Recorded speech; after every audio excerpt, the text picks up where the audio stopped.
Hati-hati dengan syamata, ya. Nganggap remeh seorang pembantu, nganggap remeh seorang supir, nganggap remeh seorang yang susah, nganggap remeh orang yang kurang fisiknya misalnya. Kalau Allah berikan kita kelebihan, kita bersyukur saja. Jangan sampai kita masuk ke zona orang lain, ya. Karena kalau kita masuk ke sana, ada sebuah riwayat walaupun masih diperbincangkan oleh para ulama hadis, itu bisa saja berbalik keadaannya. Berbalik keadaan. Nanti satu waktu misalnya kita hina-hina orang miskin, maka kita terbalik dari miskin, dia jadi orang kaya. Ya. Makanya kata Umar radhiyallahu anhu dalam bab ini, kalau seandainya ada seorang wanita hamil, perutnya besar, lewat di hadapanku, maka aku sangat khawatir untuk mengatakan, perutnya besar ya, jangan sampai justru Allah yang membuat perutku besar. Jadi sampai seperti itu, ya. Jadi ini bisa diambil pelajaran yang luar biasa, harus hati-hati sekali.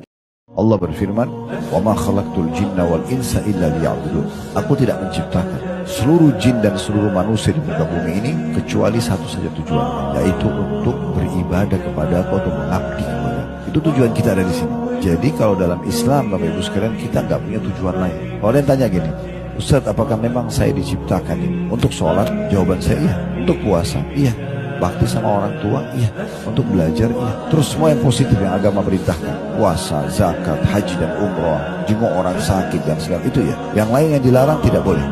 Membunuh, mengganggu, berzina dan segala macam. Jadi itu memang tujuan kita diciptakan. Tidak ada tujuan lain. Kalau makan, minum, tidur, ini pernak-perniknya. Sayangnya karena banyak orang muslim tidak faham tujuan dia diciptakan justru untuk mengabdi dan beribadah kepada Tuhannya. Tidak faham kalau ini adalah tujuan utama, dan makan, minum, segalanya pernak-perniknya. Mereka pergi kepada pernak-pernik dan melupakan tujuan utama dia diciptakan. Bagaimana cara berceramah kepada orang tua yang masih merayakan tahlilan atau selamatan, sementara ilmu agama saya masih sedikit? Khawatirnya orang tua saya menganggap saya belajar otodidak atau malah disebut sesat. Mohon jawabannya. Sampaikan apa adanya yang kita tahu, gitu kan? Sampaikan dengan kalimat yang santun kepada orang tua kita. Apapun, kita kan punya satu tolok ukur gini. Sepakati dulu teman-teman sekalian. Guru dan kiai kita hanya satu. Nggak ada lagi. Nabi Muhammad SAW. Semua yang kita ingin kerjakan berhubungan dengan agama ini, jangan kerjakan sampai Anda sudah menanyakan bagaimana kiai dan guru saya, utusan Allah tuh ajarin. Misal mau sholat, tanya bagaimana Nabi SAW sholat. Mau puasa, bagaimana Nabi SAW puasa. Mau haji, bagaimana Nabi SAW haji. Mau ziarah kubur, bagaimana ziarah kubur, dan seterusnya. Gitu kan, dan seterusnya. Termasuk masalah takziah, menghadapi orang mati, semua tanyakan bagaimana ziarah kuburnya, bagaimana bertakziahnya Nabi SAW. Kita ikutin, gitu kan. Supaya jangan kita karang-karang, karena kalau kita karang-karang, di Indonesia ini banyak yang mengarang-karang. Akhirnya membuat ajaran Islam ini seperti berbeda-beda, di sana beda, di sini beda, di sini beda, di sini beda, gitu kan. Padahal sebenarnya kita punya standarisasi hukum. Ini semua karena mereka tidak menanyakan bagaimana Nabi SAW melakukannya. Belum pernah ada riwayat teman-teman sekalian, kalau ada sahabat yang mati, Nabi SAW datang lalu mengajak sahabatnya tahlilan, ayo baca zikir yuk, duduk rame-rame, kirim untuk orang mati itu. Mana pernah ada riwayatnya, saudaraku? Coba cari, pastikan. Tidak pernah ada riwayat masalah itu. Yang ada Nabi SAW datang ke rumah para sahabat, membawakan makanan, menyabarkan mereka, gitu kan. Kemudian Nabi SAW pulang. Riwayat sahih menjelaskan Nabi SAW mendatangi rumah keluarganya Ja'far bin Abi Thalib. Lalu beliau berkata kepada penduduk Madinah, "Isna'u li ali Ja'far, fa innam asabu ma lam yusibkum." Buatkan makanan, bawakan makanan ke sana rame-rame ke rumahnya Ja'far, keluarganya Ja'far, karena mereka sedang tertimpa apa yang tidak menimpa kalian, mereka sedang sedih. Maka sahabat semua rame-rame bawa makanan. Sunnah kita bawa makanan ke tempat orang yang sedang bersedih. Bukan dia lagi yang pasang terop, pasang ini, buat masakan. Orang sudah sedih, tambah lagi hidangkan makanan ke orang lain. Kita yang bawa itu sunnah Nabi. Kenapa kita harus bentrok? Kenapa harus kita buat yang lain?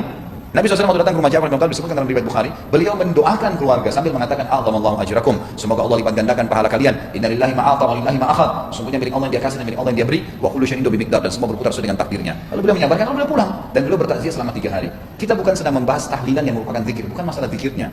Jangan Anda paham, oh ini Ustaz Khalid tidak suka zikir. Bukan itunya, tapi meletakkannya pada apa yang Nabi SAW lakukan supaya kita murnikan agama. Coba bapak-bapak dan teman-teman sekalian, kalau kita bebas melakukan apa yang kita inginkan dengan anggapan itu baik, saya melakukan, Anda melakukan, semua kita melakukan, kira-kira apa yang tertinggal dari agamanya Allah? Udah nggak ada, nanti akan ditinggalkan, tidak ada lagi kemurnian dalam agama ini. Sementara kata Nabi SAW dalam hadis yang sahih riwayat Imam Ahmad, semoga Allah merahmati seorang hamba yang menukil dari saya seperti apa yang dia tangkap, seperti apa yang dijelaskan, seperti apa yang disampaikan. Artinya secara letter sampaikan dari saya, jangan ditambah, jangan dikurangin, gitu kan. Seperti itu, jadi kemurnian agama terjaga terus kan, seperti itu maksudnya. Jadi jangan kita tambah-tambahin, itu maksudnya. Jadi jangan difahamin sedang disorotin ibadahnya, bukan. Berzikir tahlil itu adalah ibadah. Afdal zikir la ilaha illallah, Nabi SAW bersabda kan, zikir yang paling afdal la ilaha illallah, itu memang paling afdal, kita disuruh baca. Tapi pertanyaannya, kalau kita mau tarik ibadah ke ibadah yang lain, tanya, Nabi SAW pernah nggak ziarah kubur ibadah, baca Quran di kuburan, baca Quran ibadah, tapi membaca Quran di kuburan tanya, Nabi pernah baca Quran nggak di kuburan? Tanya, cari riwayatnya, ada nggak riwayat? Kalau kita dapatkan riwayatnya silahkan kerjakan, kalau tidak ada riwayatnya jangan dikerjakan. Karena kalau kita ngomongin nanti jadi masalah. Nabi SAW dalam riwayat datang ke kuburan, memberikan salam, mendoakan, pulang. Itu memang hadisnya. Tidak lebih daripada itu. Maka lakukan seperti apa yang perlu lakukan. Kalau Anda memang betul-betul mau menjadi pengikut Nabi SAW, kan gitu. Kadang-kadang saya tidak bisa menangkap kenapa ada orang yang begitu kasar dengan anak-anaknya. Padahal mereka itu adalah hadiah dari Allah SWT. Ada orang teman-teman di luar sana bayar sekian banyak uang hanya untuk hamil sekali saja. Saya tahu ada jemaah kita, itu luar biasa. Biaya sekian ratus juta, mungkin sudah miliaran uang dikeluarkan hanya untuk hamil sekali. Subhanallah, tidak Allah kasih. Ada orang yang Allah mudahkan, setiap tahun bisa hamil, punya anak banyak. Tapi anak-anak itu malah dibengkalaikan, bukannya dianggap sebagai sebuah nikmat yang baik. Saya dididik, dibaik, jadi kader kita. Mereka tuh bisa menjadi amal soleh yang luar biasa. Saya sering bilang ini teman-teman sekalian. Tentu saya memberikan contoh diri saya saja, karena itu yang saya tahu ya. Sekarang saya duduk di sini. Saya tadi baru telepon ayah saya dan memberitahukan kadang-kadang pagi saya minta didoakan. Atau lagi ngobrol tanya kabar ada kebutuhan beliau. Misal saya ngobrol walaupun sebentar untuk masuk dalam biru walidain karena beliau ada di Makassar. Tapi subhanallah saya kadang-kadang berpikir lagi duduk menyampaikan hadis 1, 2, 3, 5, 10 masuk ke masjid, sholat, apalah yang saya lakukan. Saya tahu betul ayah saya dulu waktu kecil memandu saya untuk itu. Maka beliau lagi ada di Makassar panen pahala ini. Kita nggak tahu ya anak kita ini akan menjadi seperti apa ke depan. Kalau kita sudah ikhtiar, sudah coba memberikan yang terbaik, lalu dia menjadi kader-kader umat yang terbaik, maka apapun yang dia kerjakan jadi amal jariah buat kita. Sampai cara jalan, cara berbicara, itu jangan dianggap remeh teman-teman. Jangan selalu menggunakan jasa orang lain, walaupun boleh. Ada orang kadang-kadang karena kekayaan yang melimpah, merasa tidak mau sibuk dengan anak-anak, akhirnya dia tidak mau sibuk sama sekali. Anaknya cuma ditemui pada saat habis mandi, dipeluk sebentar lalu ditinggalkan. Semuanya pembantu yang urus dari pagi, malam pulang sudah tidur. Udah makan, udah selesai. Seakan-akan kewajiban hanya sekedar bertanya. Bukan itu. Amanah Allah Subhanahu wa taala kasih, itu bagian dari kita, membawa nama kita ke depannya, gitu kan? Dia juga akan tetap membawa penisbatan nama itu akan terus dibawa sampai ke akhirat.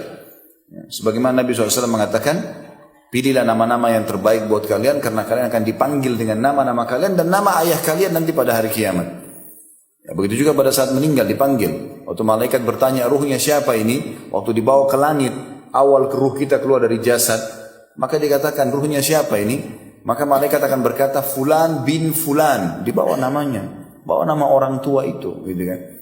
Makanya harus difahami tentang poin berkasih sayang dengan anak ini bagian daripada syariat. Alhamdulillah, Ana senang sekali bisa ketemu dengan Ustadz. Sudah lama sekali Ana menunggu Ustadz di Makassar. Pertanyaannya, apa bisa saya menjabat tangan Ustadz? Jazakallah khair, barakallahu fiik. Jangan, jemaah. Antum harus rindu sama Rasul SAW. Jangan rindu sama Ana. Tangan ini tangan banyak berbuat dosa. Kalau bukan karena Allah tutupi dosa-dosa. Maka jangan antum salah antum ketika antum hanya ingin menjabat tangan Ana. Antum minta sama Allah, ya Allah, aku ingin menjabat tangan Rasulmu Sallallahu Alaihi Wasallam. Jadi nggak perlu antum rebutan jabat tangan Ustaz. Antum cukup ambil manfaat dari ilmu Ustaz. Antum lihat Ustaz dari jauh, antum doakan semoga Ustaznya istiqomah dan mati husnul khatimah. Semoga kita semua yang berada di majlis ini diampuni dosa-dosanya sama Allah. Dan semoga kita bisa bersama-sama minum dari telaga Rasulullah SAW dan berada di belakang Nabi SAW ketika dibuka pintu surga Allah. Subhanallah, ibu-ibu sekalian, kalau orang niat mau menikah, ya, minta, apalagi kalau dia istikharah, minta kepada Allah, Allah berikan banyak isyarat sebelum nikah. Ada informasi sampai tentang orang itu luar biasa gitu. Dia begini, dia begitu, dia pernah bohong, dia pernah dusta, dia macam-macam, gitu kan? Itu sudah isyarat dari Allah. Artinya jangan pilih orang ini gak baik. Tapi kadang-kadang orang hanya dahulukan fisik saja, gak apa-apa deh.